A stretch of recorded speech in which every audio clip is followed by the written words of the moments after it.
বদনজর বড় খারাপ জিনিস, বড় খারাপ জিনিস। আমার কাছে অসংখ্য ফোন আসে, হুজুর কুফরি, বদনজর, ব্যবসা বাণিজ্য খারাপ, এই সমস্যা ওই সমস্যা, বাচ্চারা কথা শুনে না, পড়ালেখায় বাচ্চারা মনোযোগী না, স্বামী আরেক দিকে চিন্তা ভাবনা, স্ত্রী অবাধ্য। বদনজরটা কিভাবে কাটানো যায়, খুব সুন্দর একটা ওজিফা দিয়ে দিব বুখারী শরীফে। কি কষ্ট হবে? ইস্তিগফার পড়বেন একবার, আস্তাগফিরুল্লাহ। কয়বার পড়বেন? একবার। তারপর পড়বেন ইয়া হাফিজু 11 বার। কয়বার?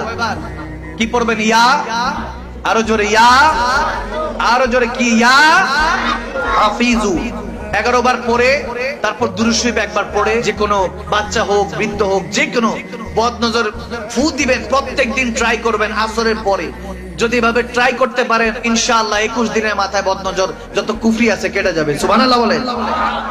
বাচ্চারা কান্নাকাটি করে না, অনেক সময় কান্নাকাটি করে, এটা বাঁচার জন্য এই জন্য দিয়েছি। আল্লাহ কবুল করুক, আমল করার তৌফিক দান করুক, আমিন বলেন।